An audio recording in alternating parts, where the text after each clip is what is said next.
Hello बच्चों, आज बेटा स्टार्ट करेंगे हम pteridophyta.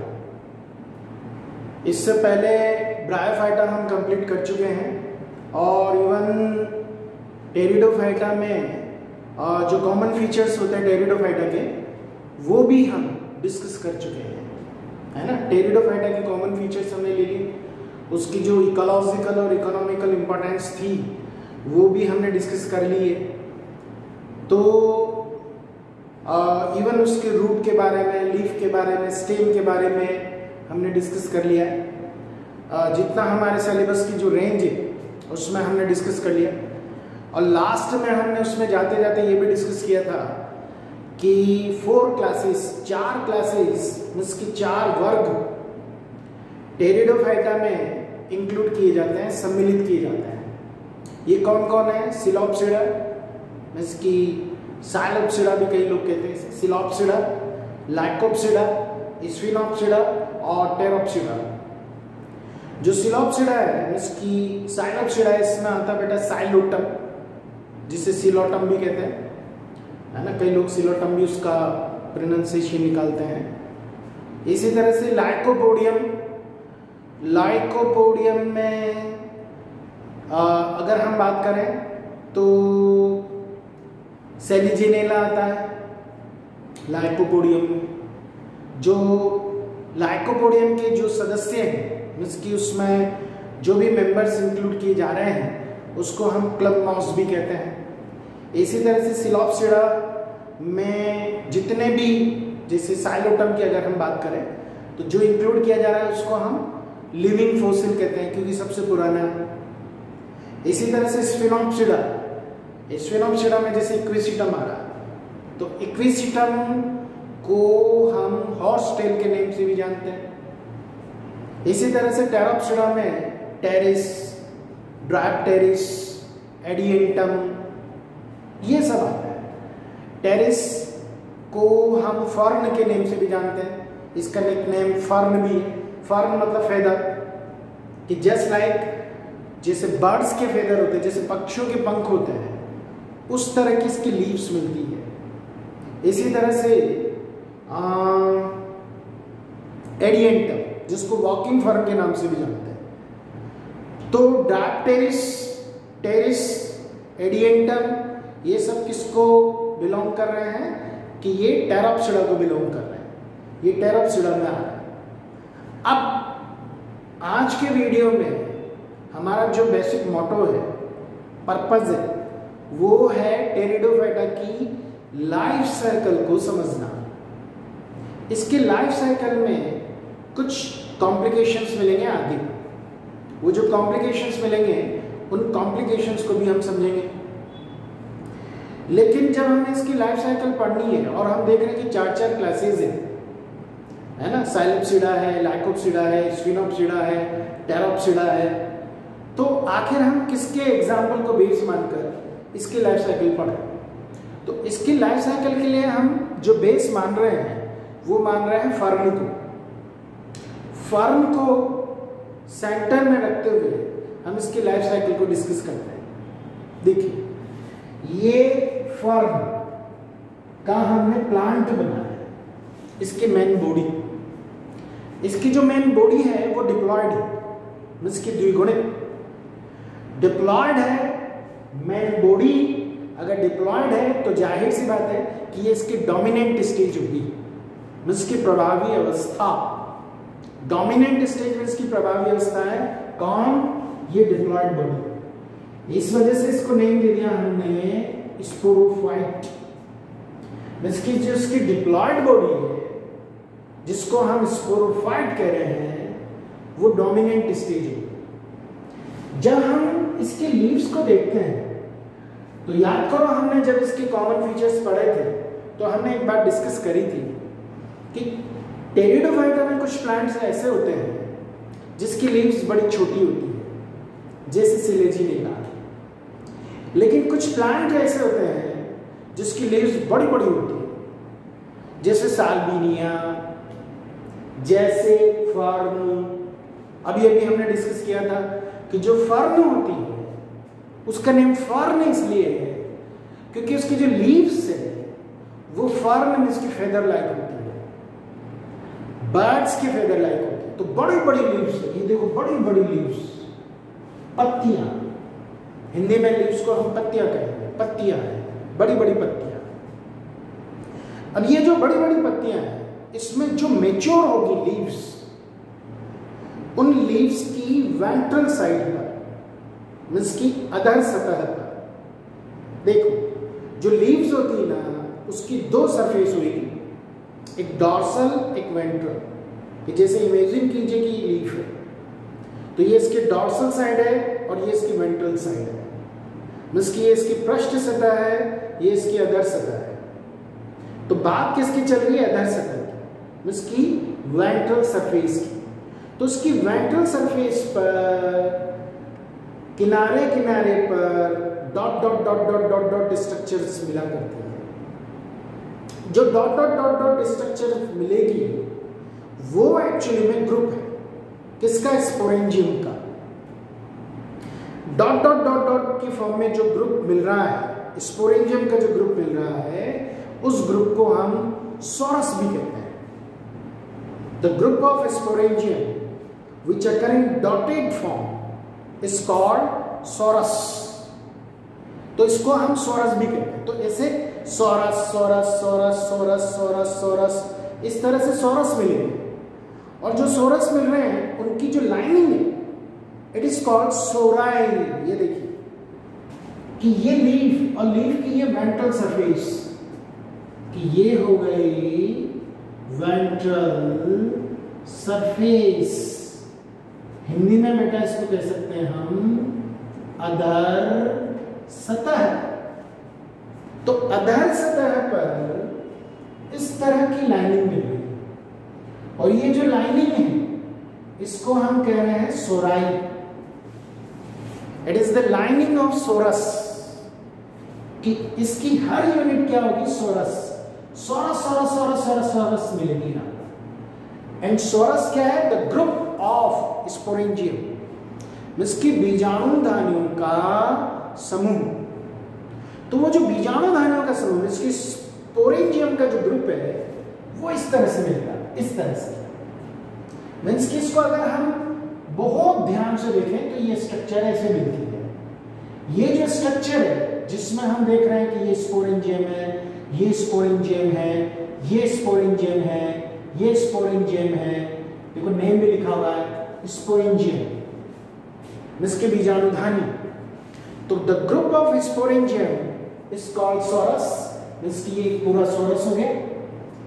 Source sorus sorus sorus sorus, sorus की जो लाइनिंग मिलेगी, पंक्ति मिलेगी, उसको कह देंगे हम सोराइल। जब हम इसको देखते हैं तो स्पोरेंजियम तो देखते ही हैं, स्पोरेंजियम तो देखने को मिलेगी मिलेगी। उसके आसपास कुछ स्टॉक जैसे स्ट्रक्चर, कुछ सपोर्ट के लिए अलग से फिलामेंटस स्ट्रक्चर मिला करती है, जैसे ये filamentous structure. It is called indusium. Hindi में, प्योर हिंदी में इसको हम कह सकते हैं सोरस छद, इंडूसियम। इंडूसियम की जो ऑरिजिन है वो स्पोरेंजियम के बॉटम से होती है, मीन्स की प्लेसेंटा से होती है। प्लेसेंटा, जिसको हम प्योर हिंदी में अपरा भी कह सकते हैं, यहीं से तो ओरिजिन हुआ है स्पोरेंजियम, और यहीं से जिस फिलामेंटस स्ट्रक्चर की ओरिजिन होती है, उस फिलामेंटस स्ट्रक्चर को हम कह रहे हैं इंडूसियम, मीन्स की सोरस छद। इसका फंक्शन क्या? तो इसका फंक्शन है प्रोटेक्शन, सुरक्षा। किसकी? स्पोरेंजियम की। तो ये स्पोरेंजियम की सुरक्षा करता है, इसकी स्पोरेंजियम का प्रोटेक्शन करता है। कौन? इंडूसियम। लेकिन हमें इंडूसियम से कोई काम नहीं है। हमें जो असली पर्पस है, हमारा जो असली जो मकसद है पढ़ना, वो स्पोरेंजियम को पढ़ना। एक स्पोरेंजियम को देखें तो उसकी स्ट्रक्चर ऐसी नजर आएगी, ऐसे, इस तरह की स्ट्रक्चर। इस स्ट्रक्चर में क्या है? एक तो स्टॉक, जिसकी ग्रंथ जो नीचे अटैच्ड कर रहा है इसको प्लेसेंटा से, वो प्लेसेंटा यहां अटैच्ड है उसकी लीफ पर। और अंडरस्टूड है कि यहीं से इसको न्यूट्रिशन भी मिल रहा होगा। ठीक, तो स्टॉक के थ्रू इसको न्यूट्रिशन मिल रहा होगा। देन नेक्स्ट स्ट्रक्चर पे चलें तो देखो ऐसे रिंग जैसे स्ट्रक्चर, इट इज कॉल्ड एन्युलस।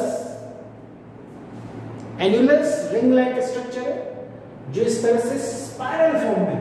ये देखिए स्पाइरल फॉर्म में इसकी जो सेल्स होती है थोड़ी सी हार्ड वाल वाली होती है, ये इसकी स्पेशलिटी है। और ये बिल्कुल एंटीरियर साइड पर एक माउथ जैसे स्ट्रक्चर है। इस माउथ जैसे स्ट्रक्चर को कहा गया है स्टोमियम। स्टोमियम को हम हिंदी में स्टोमियम तो कह सकते हैं, इसको हिंदी में हम मुख भी कह सकते हैं। मुख, स्टोमियम लिप्स लाइक की स्ट्रक्चर होती है। ठीक, तो स्टोमियम देन स्पाइरल स्ट्रक्चर है, इट इज कॉल्ड एन्युलस। और स्टॉक है, इसकी वृंत है। एन्युलस को हम हिंदी में वलय भी कह सकते हैं और स्टोमियम को हम हिंदी में मुख भी कह सकते हैं। ठीक, इसके अंदर यहां देखें अगर हम तो 2 एंड इसकी diploid diploid diploid diploid diploid cells मिलती है। ये डिप्लॉयड क्यों है? ये डिप्लॉयड इसलिए क्योंकि हम ये नहीं भूलें कि ये जो स्पोरेंजियम जो यहाँ अटैच्ड है ये एक्चुअली में लीफ पर अटैच्ड है, और leaf is the part of plant. और प्लांट बॉडी खुद कैसी है? स्पोरोफाइट, जो कैसी है? डिप्लॉयड है। तो प्लांट बॉडी खुद ही डिप्लॉयड है। प्लांट बॉडी जब खुद ही डिप्लॉयड है तो ये स्ट्रक्चर भी कैसा नहीं है? ये भी डिप्लॉयड होगा। ये जो डिप्लॉयड्स है यानी कि द्विगुणित कोशिका जो यहां मिल रही है, these diploid cells are called spore mother cell. मैं नेम लिख देता हूं यहां, स्पोर मदर सेल। उसके नेम से ही पता लग रहा है spore mother cell. Spore mother cell means जो स्पोर बनाएगी वो स्पोर मदर सेल। तो जो स्पोर बनाएगी, तो ये क्वेश्चन ये है कि स्पोर तो हमेशा हैप्लॉइड होता है। हमने लास्ट क्लास में भी ये बात डिस्कस करी थी कि ये बिल्कुल बेसिक बात है, इसको याद रखें कि स्पोर इसके बीजाणु हमेशा अगुणित होगा, इसकी हैप्लॉइड होगा, जबकि बीज इसकी सीड हमेशा डिप्लॉयड हुआ करता है। अगेन रिपीट कर रहा हूं, सुनना ध्यान से, है ना, कि स्पोर हमेशा हैप्लॉइड होगा जबकि सीड हमेशा डिप्लॉयड होगा।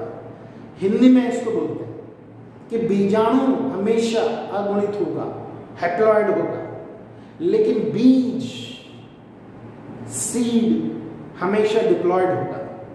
तो यहां ये 2n स्ट्रक्चर है जिसको हम बोल रहे हैं स्पोर मदर सेल। इससे स्पोर फॉर्म होगा, और जब स्पोर फॉर्म होगा तो वो हैप्लॉइड होगा।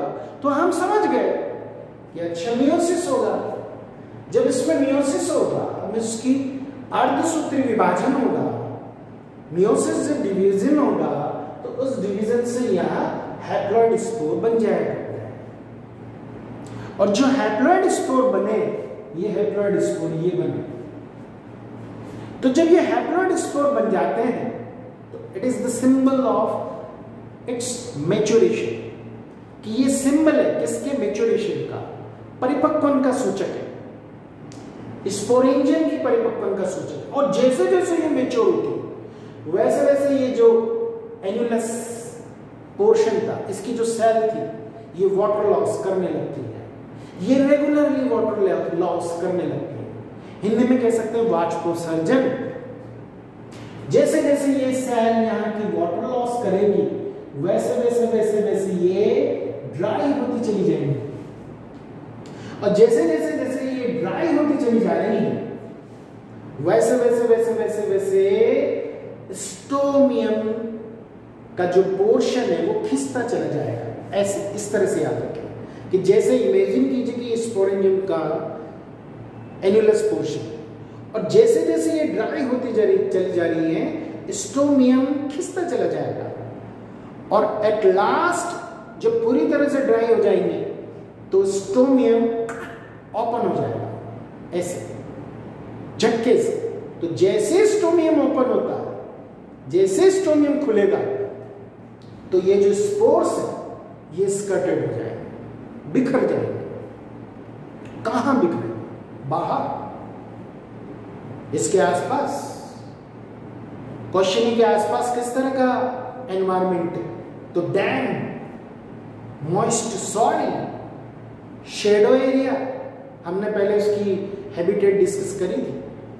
तो डैम, मॉइस्टेड सॉइल एरिया में ये जो स्पोर्स बीजाणु है ये गिर गए। गिरने के बाद इनका जर्मिनेशन होगा कि ये देखिए स्पोर जब सॉइल में गिर गए तो इनका जर्मिनेशन हुआ। जर्मिनेशन के बाद एक ग्रीन हार्ट शेप की स्ट्रक्चर है ना, ग्रीन हार्ट शेप की स्ट्रक्चर जो डॉर्सोवेंट्रल होगी वो बनी। ये ग्रीन डोर्सोवेंट्रल ग्रीन कलर की स्ट्रक्चर है। तो अंडरस्टूड है कि ऑटोट्रॉपिक होगी, मींस कि इसमें क्लोरोफिल होगा, मींस कि फोटोसिंथेसिस करेगी, मींस कि ऑटोट्रॉपिक, मींस कि डिपेंडेंट नहीं है किस पर, कि ये फ्री हो गई, यहां से फ्री हो गई, मींस कि स्पोर फ्री हो गया स्पोरोफाइट्स। तो ये इंडिपेंडेंट स्ट्रक्चर, स्वतंत्र संरचना है, ग्रीन है तो अंडरस्टूड ऑटोट्रॉपिक है, स्वयं पोषी है। और ये जो ऑटोट्रॉपिक स्ट्रक्चर है, ये ऑटोट्रॉपिक स्ट्रक्चर हम देख रहे हैं कि हार्ट शेप की, इसके हार्ट शेप का होना, सुनना ध्यान से है ना, इसके हार्ट शेप का होना, हृदयाकार होना, इसके एंसेस्टर की याद दिला रहा है। इसका एंसेस्टर कौन है? ब्रायोफाइट्स। इसके एंसेस्टर कौन है? ब्रायोफाइट्स। याद करो, रिक्सिया की स्ट्रक्चर, मार्किंशिया की स्ट्रक्चर, डॉर्सोवेंट्रल थैलस था, डॉर्सल साइड अलग थी, वेंट्रल साइड अलग थी, ऐसे रिक्सिया में भी था, ऐसे मार्किंशिया में भी था।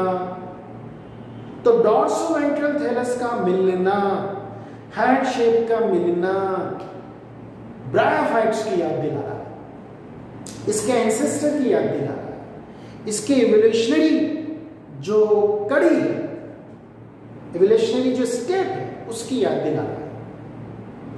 ठीक, अब बात चल रही है कि भाई ये हार्ट शेप का है, डॉर्सोवेंट्रल है, ऑटोट्रॉपिक है, इंडिपेंडेंट है। और जहां तक सीड नहीं, स्पोर, ध्यान रखें कि ये हैप्लॉइड, तो जहां तक ये स्पोर स्कटेड होंगे वहां ये थैलस जर्मिनेट होके बनेगा। जब हम इसकी वेंट्रल सरफेस को देखते हैं, ये वेंट्रल सरफेस, ये इसकी डॉर्सल सरफेस, तो जैसे जैसे हम इसकी वेंट्रल सरफेस को देखते हैं, इस सरफेस को, तो हम क्या देखते हैं? इस वेंट्रल सरफेस पर थ्रेड लाइक स्ट्रक्चर्स हैं। वो जो थ्रेड लाइक स्ट्रक्चर्स हैं वो इसको सॉइल से अटैच्ड किए हुए हैं, and these structures are called rhizoids, means की मुलाब। ये मल्टी सेल्यूलर स्ट्रक्चर्स हैं यहाँ, मुलाब मींस की राइजोइड्स। ये जो मुलाब होगी, ये जो राइजोइड्स हैं, ये इसको मिनरल्स, वाटर, ये सब एब्जॉर्ब कर करके इस थैलस को देंगे। मींस की ये जो थैलस है, जो इंडिपेंडेंट है, ऑटोट्रॉपिक है, ये इसको न्यूट्रिशन प्रोवाइड करवा रहा है। कौन? राइजोइड्स। ये समझाने की जरूरत नहीं है कि ये स्ट्रक्चर हैप्लॉइड होगी। जब ये स्ट्रक्चर हैप्लॉइड है तो यहीं से हम बोल सकते हैं कि गैमेटोफाइट डेवलप हो गया। गैमेटोफाइट मींस की युग्मोद्भिद जो स्ट्रक्चर होती है वो कैसी होती है? हैप्लॉइड। मैं नेम भी लिख देता हूं कि ये कौन डेवलप हुआ? गैमेटोफाइट।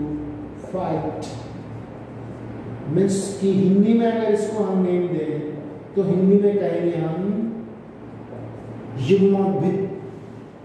और युग्मोद्भिद मींस की गैमेटोफाइट हम किसको कहते हैं कि जो गैमेट बना है वो गैमेटोफाइट, जो युग्मक बना है वो युग्मोद्भिद।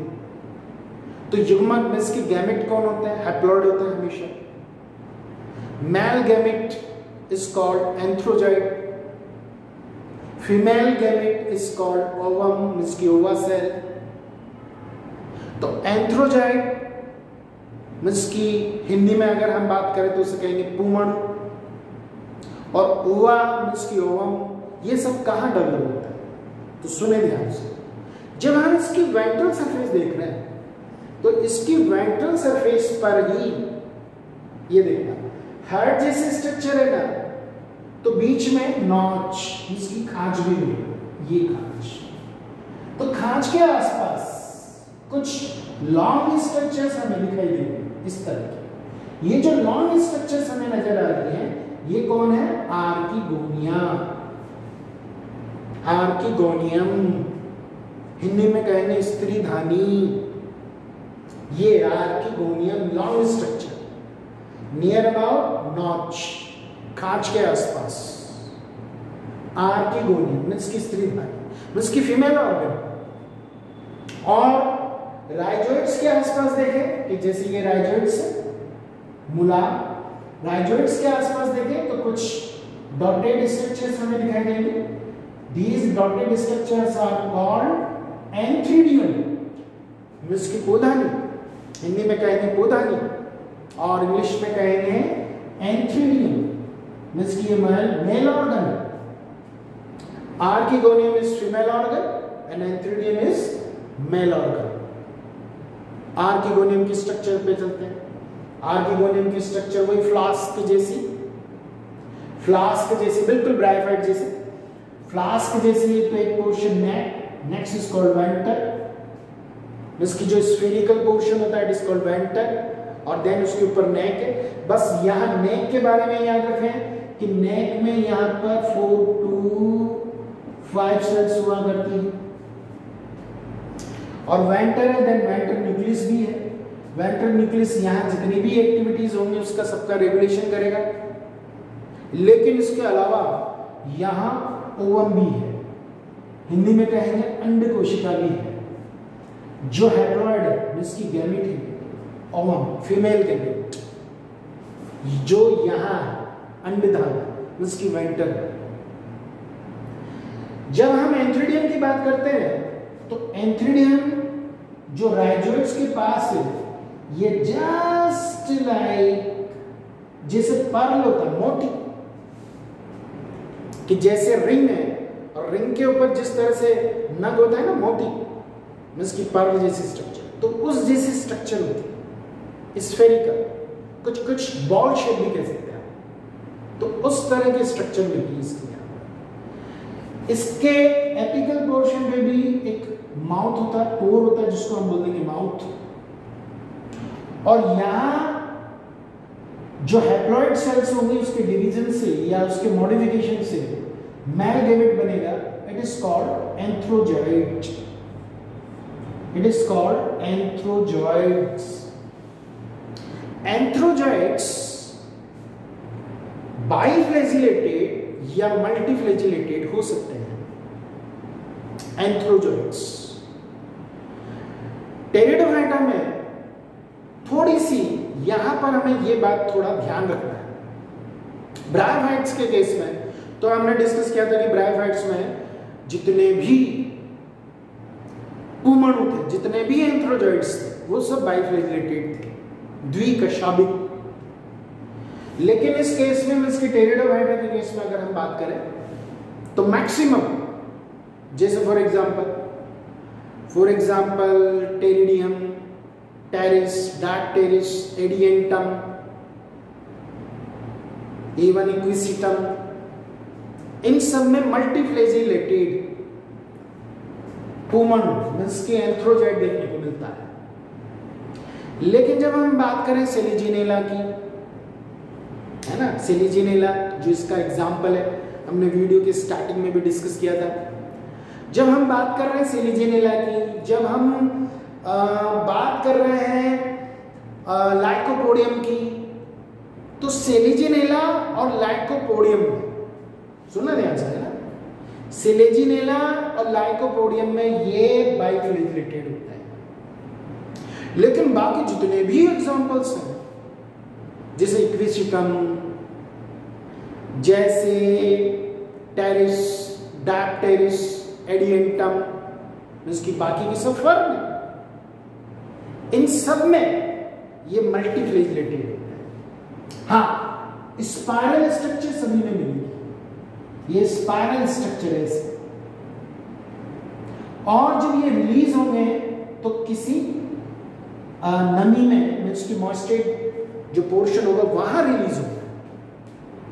मीन्स की सीधे सीधे अगर हम बात करें तो हम कह सकते हैं कि ओवम तक पहुंचने के लिए, या यूं कहते हैं कि आर्किगोनियम तक पहुंचने के लिए मीडियम की फिर से रिक्वायरमेंट पड़ती है।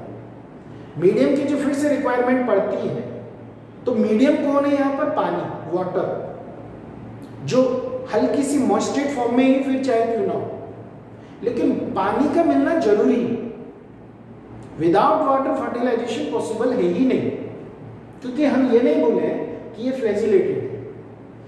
बिल्कुल इसी तरह की बात हमने ब्रायोफाइट्स में भी पढ़ी थी, और हम जानते हैं कि ब्रायोफाइट्स और टेरिडोफाइट्स दोनों में without water, without moist fertilization possible है ही नहीं।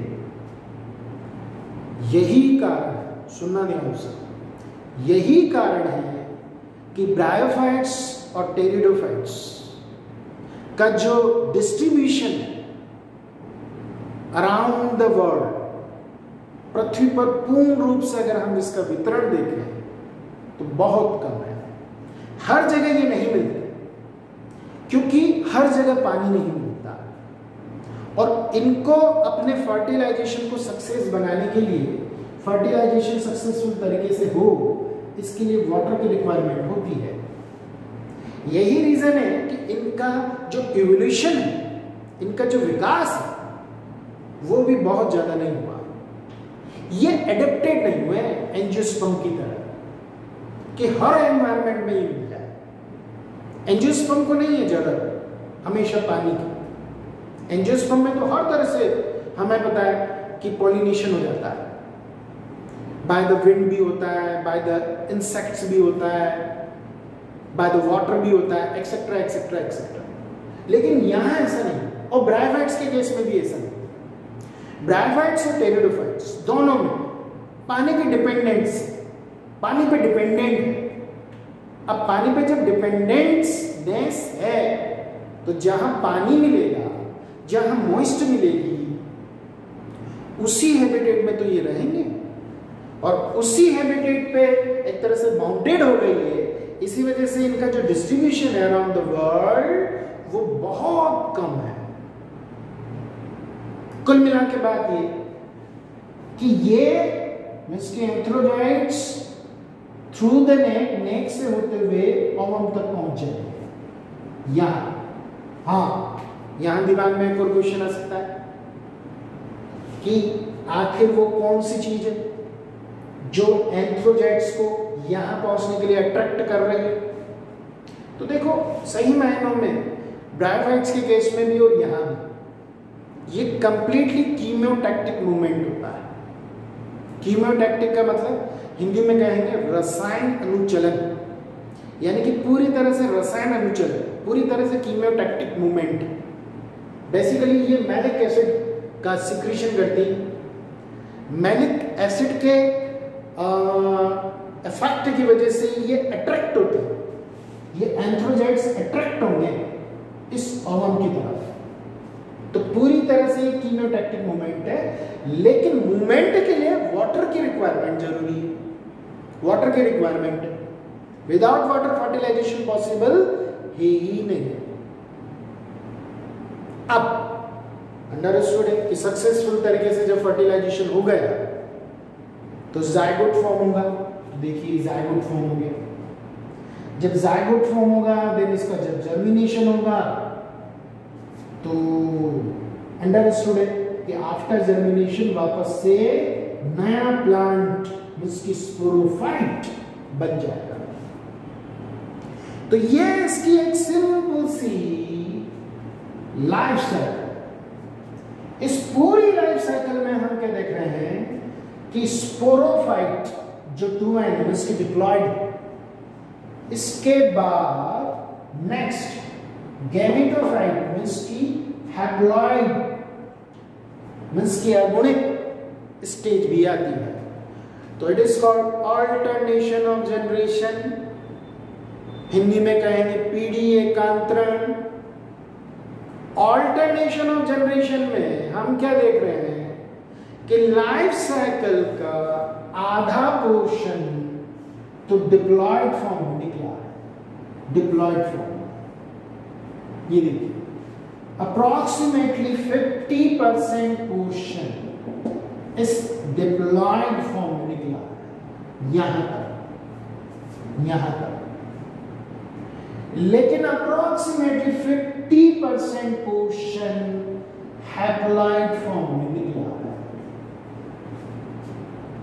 मींस की अप्रॉक्सीमेटली 50% पोर्शन जब डिप्लॉयड फॉर्म में मींस की स्पोरोफाइट फॉर्म में, और approximately 50% portion diploid haploid form में, हैप्लॉइड फॉर्म में मींस की अगुणित रूप में मींस की गैमेटोफाइट की फॉर्म में जब निकला है, तो this alternation of generation is called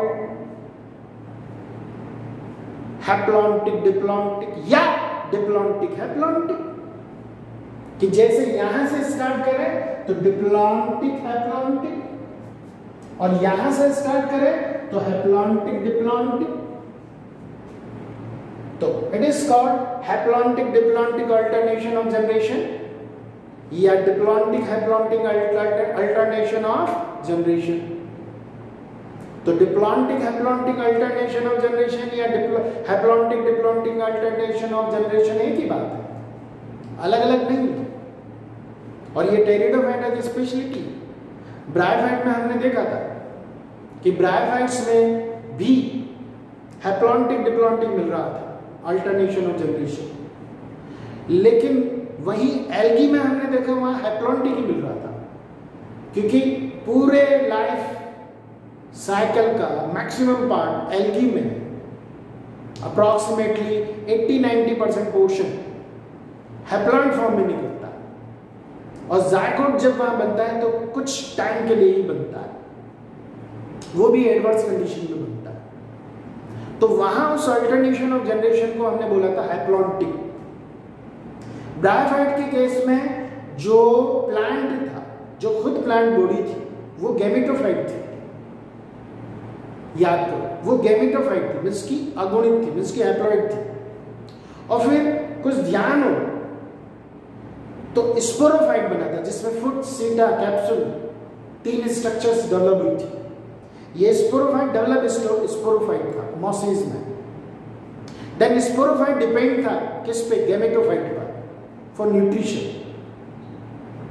और वहां लाइफ साइकिल में 50% पोर्शन गैमेटोफाइट का, देन 50% पोर्शन स्पोरोफाइट का निकला था। तो अल्टरनेशन ऑफ जनरेशन वहां पर हमने बोला था हैप्लॉन्टिक डिप्लॉन्टिक। यहां भी हम हैप्लॉन्टिक डिप्लॉन्टिक बोल सकते हैं अगर हम लाइफ साइकिल को यहां से स्टार्ट करें, गैमेटोफाइट से स्टार्ट करें।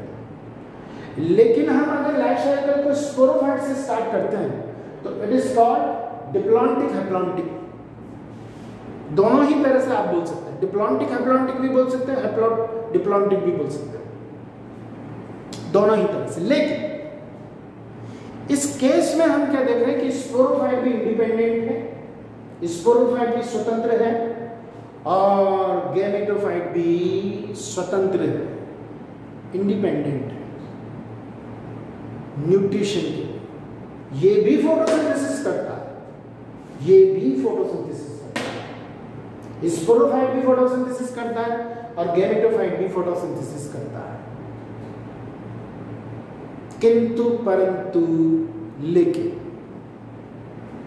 हम क्या देखते हैं कि मैक्सिमम, सुनना ध्यान से ना, मैक्सिमम टेरिडोफाइटा में तो इसी तरह का लाइफ साइकिल चलता है।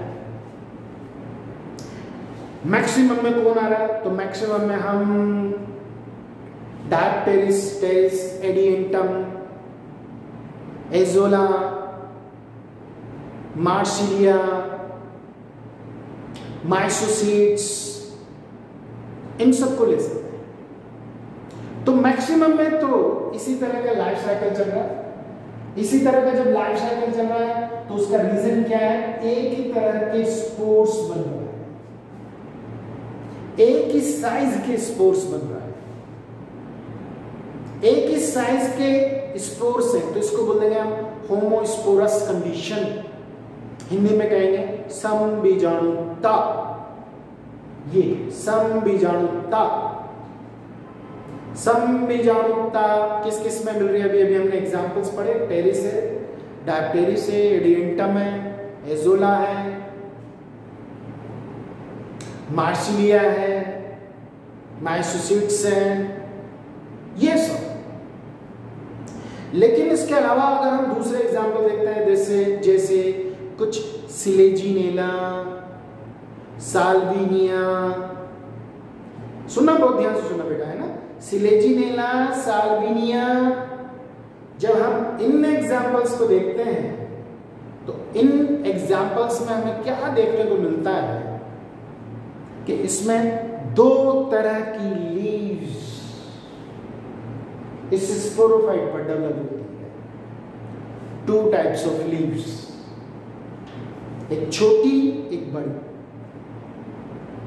छोटी जो लीव्स होगी उसको हम बोल देंगे माइक्रोस्पोरोफिल। अच्छा, स्पोरोफिल क्यों बोला इसको बीजाणुपर्ण क्यों बोला? इसलिए बोला क्योंकि समझाने की जरूरत नहीं है कि ये स्पोरेंजियम कहां है? लीफ पर और मेच्योर लीफ पर। तो मेच्योर लीफ पर जब स्पोरेंजियम बन रही है तो ऐसी लीफ को हम क्या बोल देते हैं? स्पोरोफिल। हिंदी में कह देंगे बेटा इसको बीजाणुपर्ण, स्पोरोफिल। अब ये एक ही तरह की स्पोरोफिल मैक्सिमम टेरिडोफाइट्स में देखने को मिलती है, एक ही तरह की, जिनमें होमोस्पोरस कंडीशन मिली, जिसमें समबीजाणुता स्थिति मिली, उन सब। लेकिन जब हम बाकी की बात करें, सिलेजिनेला की बात करें, साल्विनिया की बात करें, तो इसमें दो तरह की लीव्स डेवलप हुई।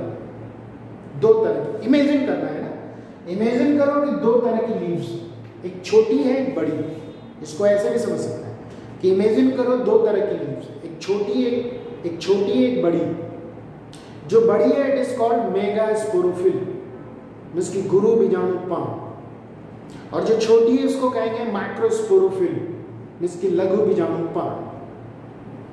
जो छोटी है लघु बीजाणुपर्ण, इस पे जो डेवलप होंगे वो कहलाएंगे लघु बीजाणु, जिसकी माइक्रोस्पोर्स। और इस पे जो डेवलप होंगे वो कहलाएंगे मेगास्पोर्स, जिसकी गुरु बीजाणु।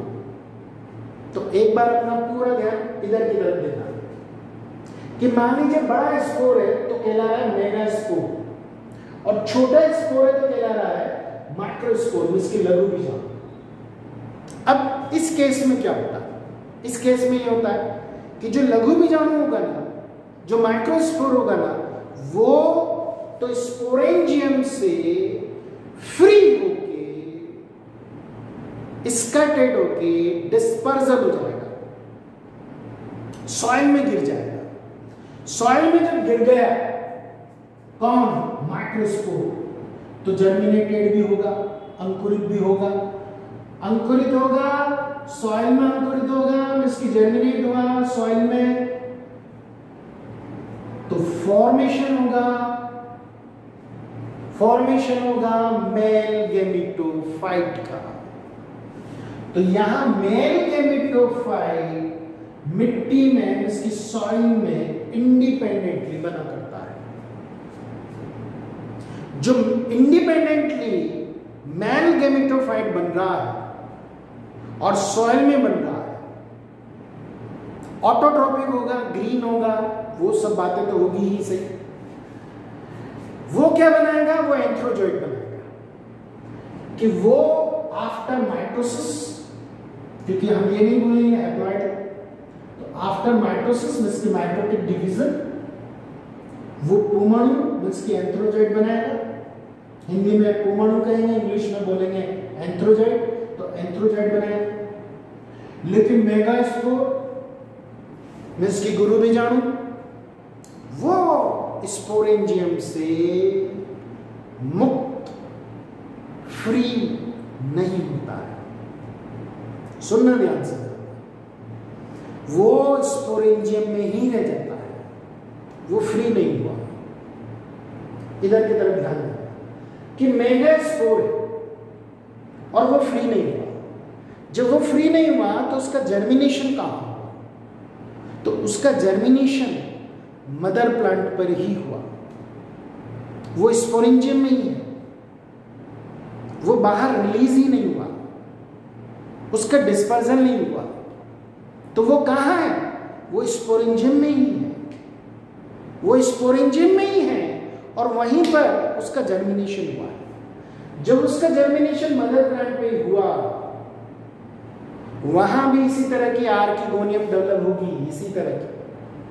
और उस आर्किगोनियम में ओवा मीन्स की जो गैमेट है, फीमेल गैमेट, उसका डेवलपमेंट भी होगा। तो इमेजिन कीजिए कि आर्किगोनियम डेवलप हुई, उस आर्किगोनियम में ओवम का डेवलपमेंट हुआ जो फीमेल गैमेट है।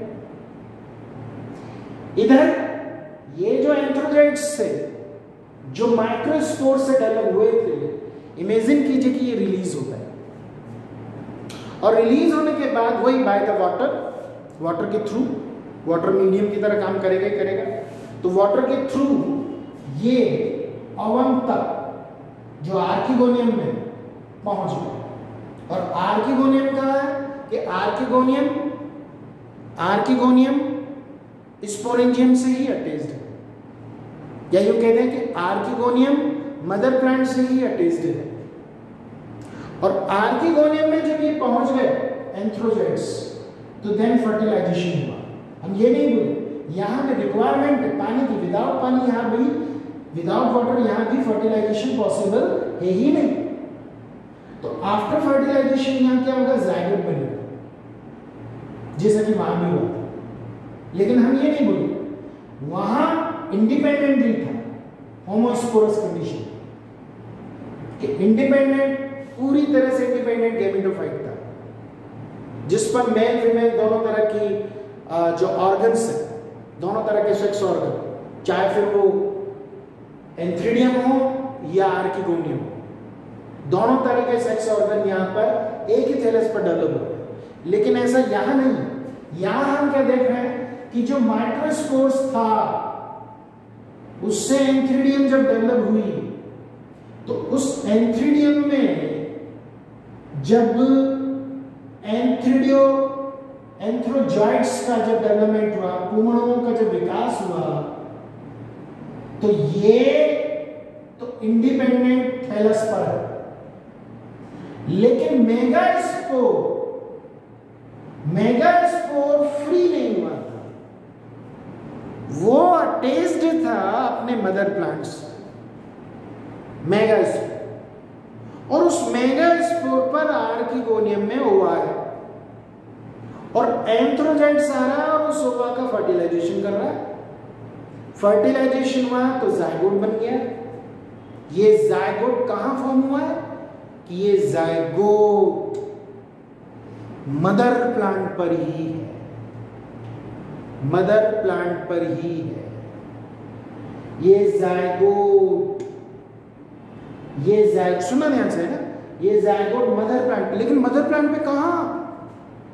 फीमेल गैमेटोफाइट पर, फीमेल गैमेटोफाइट पर है ना। इसको थोड़ा सा हम एक बार और भी क्लियर करके इसको समझते हैं,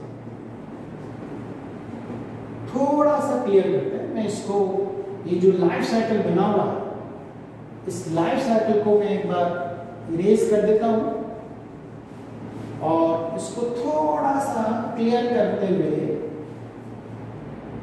हम समझने की कोशिश करें, जिससे जो एनसीईआरटी की जो लास्ट में लिखी हुई बातें हैं, एनसीईआरटी की जो लास्ट में लिखे हुए जो कुछ फैक्ट्स हैं, बड़ा कॉन्सेप्चुअल फैक्ट्स है, वो हमें क्लियर हम समझने की कोशिश करें इसको, है ना। तो देखना, इमेजिन करना सिलेजिनेला या साल्विन, हम कोई भी एग्जांपल ले सकते हैं, उसमें दो तरह की लीव्स डेवलप हो रही, ये दो तरह की लीव्स, एक ये लीफ है और एक ये लीफ है, दो तरह की लीव्स है, एक बड़ी है एक छोटी है। बड़ी पर ये बड़ा स्पोर, छोटी पर ये छोटा स्पोर। ये इसका नेम हो गया मेगा स्पोरोफिल और इसका नेम हो गया माइक्रो स्पोरोफिल। हिंदी में हम इसको कह देंगे गुरु बीजाणुपण और लघु बीजाणुपण। ये हो गया माइक्रो स्पोर और ये हो गया मेगा स्पोर। इस मेगा स्पोर पर डेवलप होगी आर्किगोनिया, इसकी स्त्रीधानी, और इस माइक्रोस्पोर का देखो क्या हो रहा है कि ये स्कैटर्ड हुआ, मीन्स कि ये स्पोर यहां से हट जाए। जब ये स्पोर यहां से हट के रिलीज होगी सॉइल में गिरा तो इसका जर्मिनेशन होगा। तो इमेजिन कीजिए कि इसका जर्मिनेशन हुआ, और जब इसका जर्मिनेशन हुआ मीन्स कि इसका जब अंकुरण हुआ तो उस पर एंथीरिडियम का डेवलपमेंट हुआ, मीन्स कि पूधानी का विकास हुआ। उस एंथीरिडियम में पुमणु मीन्स की एंथ्रोजोइड्स बने, जो मेल गैमेट है, ये मेल गैमेट्स एंथ्रोजोइड्स। हाँ, सिलेजिनेला में जो एंथ्रोजोइड्स होते हैं ये बाइफ्लैजिलेटेड होते हैं, तो एंथ्रोजोइड्स बने बाइफ्लैजिलेटेड, ठीक। और इधर अगर हम देखें तो मेगास्पोर पर आर्किगोनिया डेवलप हो रही। ये कैसे डेवलप हो रही है, इसको हम सीक्वेंसली ऐसे समझ सकते हैं कि मेगास्पोर का जर्मिनेशन हुआ तो बनेगा फीमेल गैमेटोफाइट। फीमेल गैमेटोफाइट बना कि जैसे यहां जर्मिनेशन होने से मेल गैमेटोफाइट बना होगा, जिसकी नर युग्मोद्भिद बना होगा, तो उसी तरह से यहां कौन बना है, फीमेल गैमेटोफाइट। और फीमेल गैमेटोफाइट पर है आर्किगोनिया, मीन्स की स्त्रीधानी, जिसकी स्ट्रक्चर बहुत अच्छी तरह से जानते हो आप, फ्लास्क जैसी, like flask. Male gametophyte independent है, ऑटोट्रॉपिक है, सॉइल में है, लेकिन यहां फीमेल गैमेटोफाइट के साथ ऐसा नहीं है। ये मेगास्पोर से डेवलप हुआ है, जो यही है, लीफ से अटैच्ड है और लीफ प्लांट से अटैच्ड है, मीन्स कि ये मदर प्लांट से ही अटैच्ड है, मदर प्लांट्स जो टू है। और ये फीमेल गैमेटोफाइट हैप्लॉइड स्ट्रक्चर, ठीक। अब इस आर्किगोनिया में होगा ओवम, मीन्स की अंडाणु, हिंदी में कहें, और थ्रू द वाटर ये एंथ्रोजॉइड वाटर के थ्रू एंथ्रोजॉइड ओवम तक पहुंच जाता है और इसका फर्टिलाइजेशन करता है, तो बनता है जाइगोट। ये जाइगोट बन गया और अब इससे एम्ब्रियो का डेवलपमेंट होगा। एम्ब्रियो डेवलपमेंट होगा और जब एम्ब्रियो डेवलपमेंट हुआ है तो एम्ब्रियो डेवलपमेंट कहां हो रहा है? देखना बिल्कुल एकदम स्टेप बाय स्टेप पीछे बैक पे चलते रहो कि ये एम्ब्रियो डेवलपमेंट कहां हो रहा है, कि ये एम्ब्रियो डेवलपमेंट फीमेल गेमेटोफाइट पर हो रहा है और ये फीमेल गेमेटोफाइट इस लीफ से अलग नहीं हुआ। ये फीमेल गेमेटोफाइट अटैच्ड है, ये फीमेल गेमेटोफाइट अटैच्ड है लीफ से। Leaf is the part of plant, जिसकी मदर प्लांट, जिसकी sporophyte.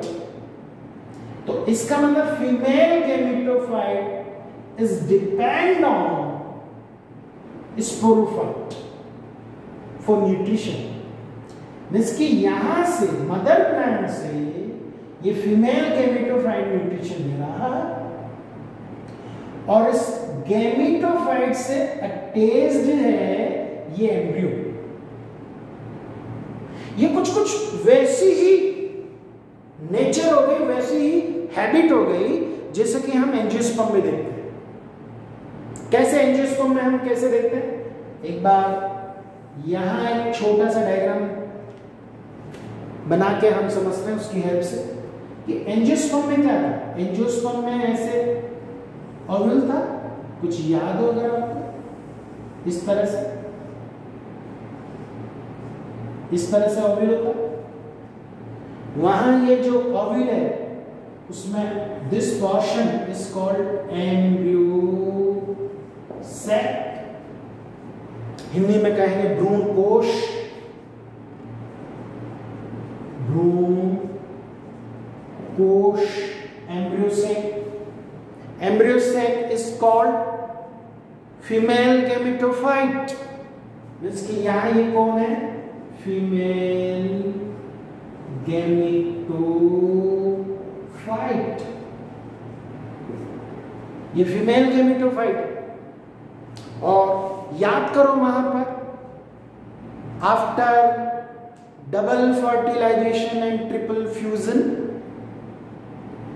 After double fertilization triple fusion यहां एक तो 3 सेल बनी थी, ट्रिप्लॉइड सेल, जिसको प्राइमरी एंडोस्पर्म सेल भी कहते हैं। इससे एंडोस्पर्म डेवलप होगा, मीन्स की भ्रूणपोष। और एक जायगोट बना था जिसकी 2n। जायगोट का डेवलपमेंट होता है तो एम्ब्रियो बनता है। एम्ब्रियो की जो स्ट्रक्चर होती है वो इस तरह की होती है। अगर हम बात करें डायकोट्स की, ये देखिए, ये क्या करता है कि सस्पेंसर या यूं कहते हैं कि निलंबक, जो एक फिलामेंटस स्ट्रक्चर, तो सस्पेंसर की हेल्प से ये अपने एंडोस्पर्म से न्यूट्रिशन लेता रहता है। एंडोस्पर्म की जो ट्रिप्लॉइड सेल है ये डिवीजन करके कंप्लीटली मैच्योर एंडोस्पर्म बना देती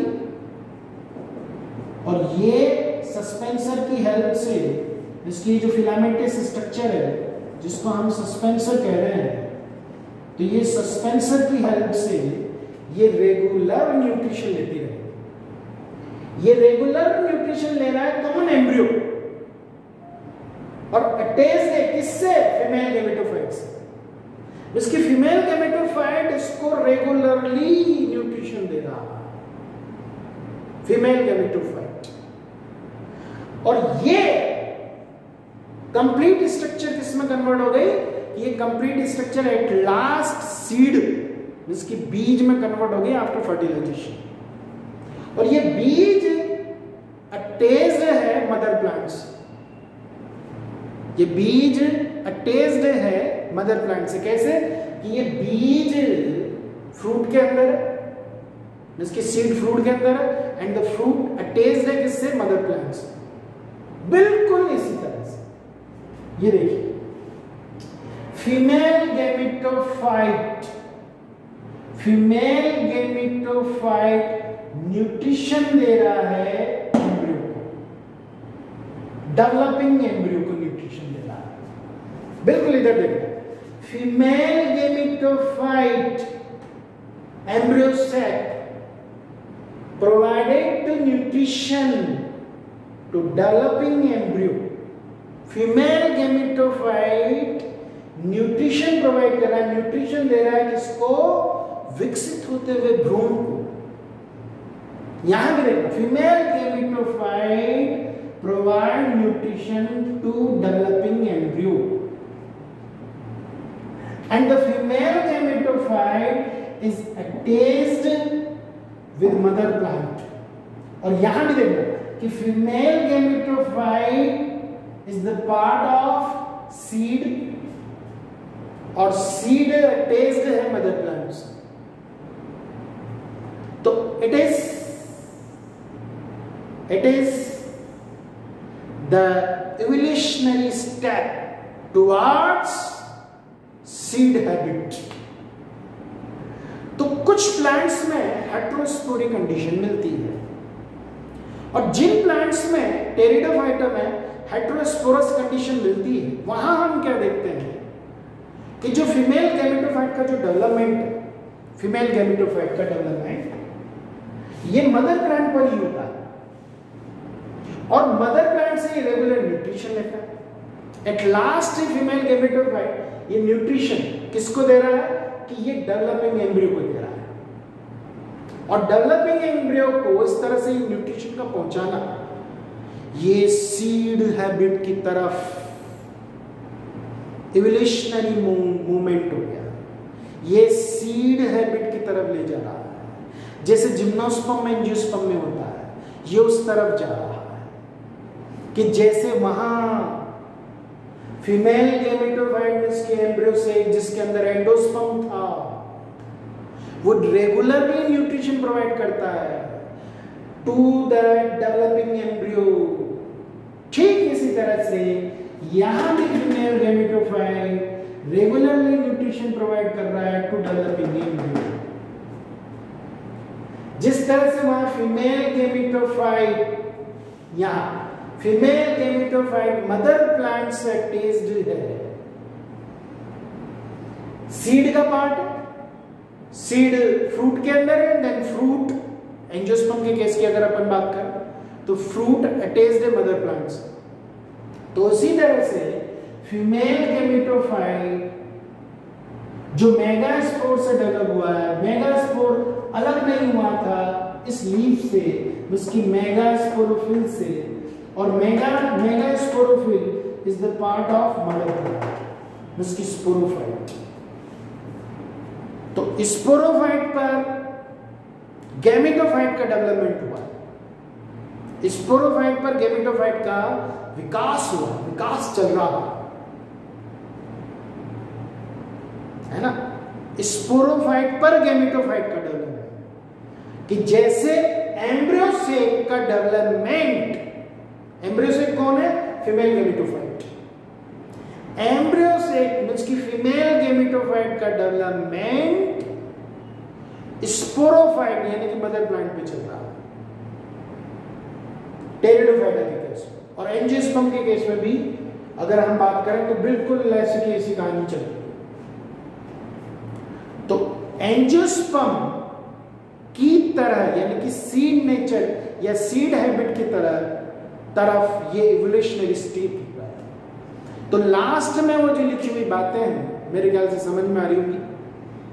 तो टेरिडोफाइटा का ये जो लाइफ साइकिल है इसको हमने समझ लिया है, अल्टरनेशन ऑफ जनरेशन समझ लिया है, सीड हैबिट की तरफ किस तरह से ये एक एवोल्यूशनरी स्टेप है, इस बात को समझ लिया है। कुछ हिंट हमने ये भी पढ़ लिया है कि किस में तो बाइफ्लैजिलेटेड एंथ्रोजॉइड्स बनेंगे और किस में मल्टीफ्लैजिलेटेड एंथ्रोजॉइड्स बनेंगे। हमने ये भी डिस्कस कर लिया है कि होमोस्पोरस कंडीशन किस किस में मिलती है और हेटेरोस्पोरस कंडीशन किस किस में मिलती है। नए वीडियो के साथ, नए टॉपिक के साथ नेक्स्ट वीडियो में हम वापस से मुलाकात करेंगे। Good bye.